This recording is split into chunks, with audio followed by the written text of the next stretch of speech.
今日陳探長咧就嚟到馬鞍島蕉箱真灣府呢度帶大家睇翻全新加推嘅單位啦。咁對面嗰度咧就係我哋嘅恒大同埋生物醫藥局啊。咁嗰兩棟寫字樓咧就係翠亨集團嘅啦。咁樓下嗰度咧就有地鐵站，咁直線距離嘅話大概就係400米就到嗰個地鐵香山站啦。咁喺香山站嗰度坐地鐵嘅話，大概10分鐘左右咧就可以去到廣州南山嗰一帶啦。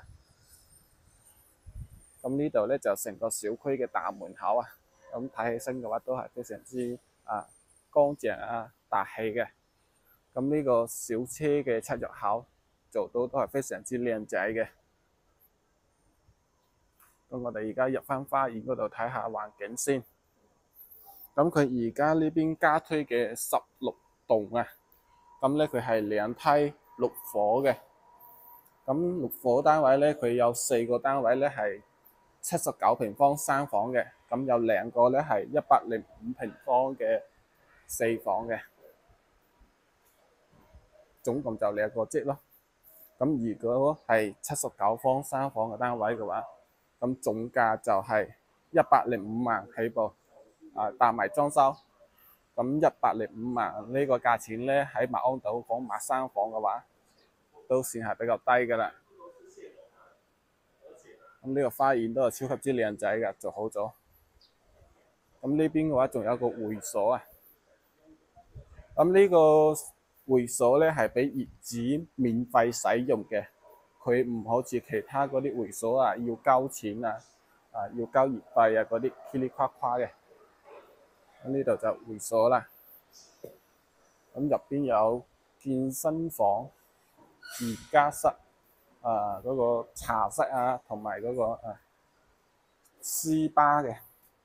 咁呢度坐電梯落去1樓就到嗰個會所噶啦。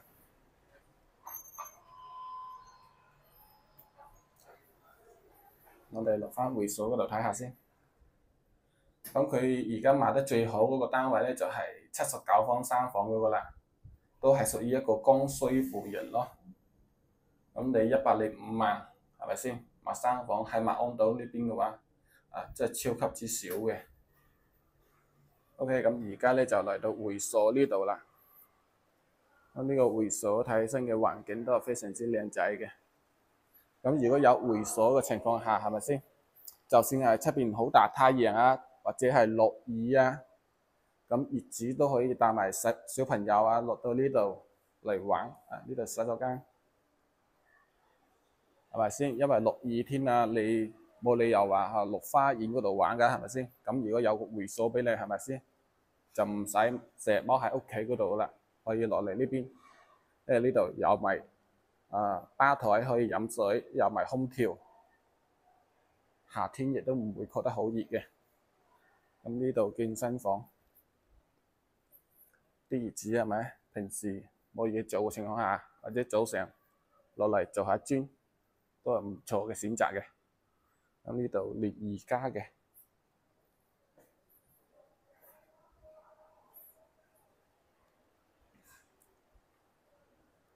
咁呢啲就係俾業主喺度休息或者傾偈大家隔離鄰舍喺度吹下水係咪傾下偈都係唔錯嘅。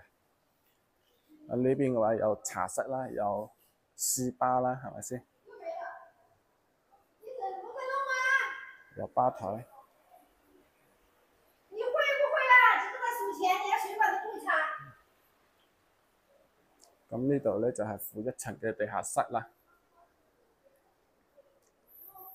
咁呢個地下室咧喺中山嚟講都算係比較排喺前列㗎啦。呢個環境超級靚仔。咁呢度就係一個天花吊頂嘅地下室，都有天花吊頂嘅。咁啲業主或者你啲朋友喺呢度揸車入到嚟，係咪先睇到呢個 view， 瞬間有啲豪宅嘅感覺啦，係咪先？咁呢個發展商咧就係蕉箱蛇口嘅，亦都係央企嘅。咁我哋而家上16棟嘅示範單位嗰度帶大家睇下 ，OK。咁而家咧就嚟到16棟嘅7樓位置啦。咁睇翻呢邊咧就係7樓6個單位2部電梯。咁佢6個單位之中咧有4個單位咧係75平方嘅，有2個單位咧係105平方嘅，左手3個，右手3個咁計嘅。咁呢邊嘅話就係2個79嘅，咁嗰邊咧105。咁我哋睇翻呢個79嘅先。咁入到嚟呢邊有玄關位啦，可以擺翻你嘅下櫃嘅。佢兩邊都係有個玄關位嘅，咁你各擺一邊係咪？大家都唔相干嘅。咁入到嚟嘅話，左手邊就係廚房啦。咁廚房入邊嘅消毒櫃啊、燃氣爐啊，同埋呢個油煙機同埋吊櫃啊，呢啲全部都做好俾你嘅。包括呢邊嘅話，一個10公分一個防火門啊，同埋3合1密碼鎖啊，都係交樓標準嚟嘅。咁呢邊嘅話就做咗排下櫃嘅位置啦。咁呢度就餐廳，你擺個4人餐台係完全足夠嘅。咁亦都可以做個超級大一個餐邊櫃嘅。咁呢度就客廳啦，開間3.4米左右。出到嚟嘅話，同樣有一個3.4米嘅一個陽台。咁呢度咧，佢做咗個超級大嘅收納櫃啊，可以擺洗衣機嘅。隱藏起身係非常之靚仔嘅。咁呢度下邊咧就係我哋嘅小區出入口啦。出入口嗰度就會所位置嚟㗎，負1層會所。咁前面呢笪地咧就係喺學校嘅，已經出咗紅頭文件㗎啦。咁係要建呢個小學同埋中學嘅。咁呢邊嘅話就係翠亨集團，放大俾大家睇下。咁嗰個十字路口咧，直線400米就係嗰個香山地鐵站㗎啦。咁喺呢度行路過去嘅話，都係4-5分鐘時間左右到。咁呢個79平方咧，佢係做咗3間房嘅，一個洗手間。咁入到嚟第一間就洗手間啦，乾濕分離，空間都係非常之闊嘅。咁目測呢個開間嘅話，大概都有米4到米5左右到。咁呢度就係第一間兒童房，咁佢又有兩邊採光嘅，因為佢呢個房間咧本來係屬於一個陽台佈建嘅，所以佢有一大半嘅面積咧係屬於贈送嘅，所以講佢喺馬鞍島做到嗰個實用面積係最高嘅原因啦。咁呢度第二間兒童房，咁呢間房咧係有埋飄窗嘅，同樣都係南向嘅。最後間咧就主人房，咁佢就爭個洗手間咯。咁呢排到頂大衣櫃，呢個米8床，三邊落床位，有埋飄窗，望出去嘅景觀都係非常之靚仔嘅。咁呢度咧就係嗰個恒大啦，早期嗰個恒大。咁呢邊咧就科技園。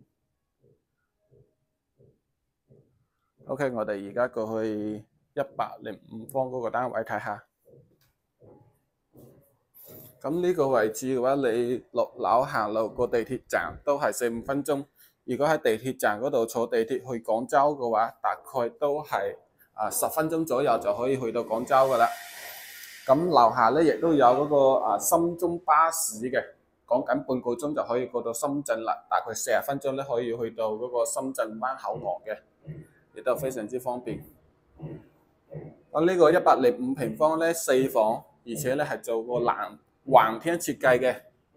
咁入到嚟呢排咧就係下櫃位置啦。咁佢呢邊咧就多咗個飄窗位置。咁你閂咗門嘅話，喺呢度坐低係咪？喺度緩下咧係非常之舒服嘅。係一個大橫廳設計，有啲豪宅嘅感覺啊！咁呢度一個超級大嘅 U 型廚房，咁呢邊咧就做咗個嵌入式嘅冰箱位同埋雜物櫃啦。咁呢啲吊櫃啊、油煙機啊呢啲全部都做好俾你嘅。咁有個明窗，咁呢邊餐邊都有一個飄窗位置。咁按道理嘅話，呢排櫃就可以攞走佢，整個田喺度坐住都係非常之舒服嘅。咁呢度就係第一間兒童房啦。咁呢個兒童房咧就同啱先嗰邊一樣，屬於陽台佈建嘅，有大半面積咧係屬於贈送嘅。咁咁做個榻榻米設計係完全足夠嘅。咁呢度就一間書房位置啦。咁書房呢度你開住個窗嘅話，就可以形成南北對流嘅啦。咁呢邊陽台係咪先？咁呢個陽台咧，足足有6米左右咁長嘅。同樣都係睇翻南向，睇翻我哋嘅地鐵站啊，同埋學校呢邊嘅。咁佢學校嘅話，正常嘅樓層嘅話都係六層咁高，係咪先？所以講佢嗰個高度咧係唔會擋住呢邊嘅。咁呢度就係第3間客房，連埋出邊露台嘅。咁呢度就主人套房啦，帶埋洗手間嘅，乾濕分離，有埋飄台。咁呢度都有個窗嘅，有個小飄窗。咁嗰邊咧就係衣櫃啦。咁呢個窗開埋嘅話，主人房亦都可以做到南北通透嘅，一個超級大嘅飄窗。4、5分鐘可以去到地鐵站，係咪？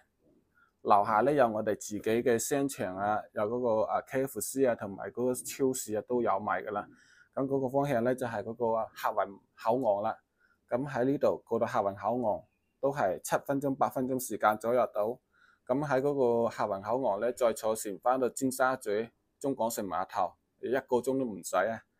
所以講喺呢邊嚟講，嗰個交通配套都係相當方便嘅。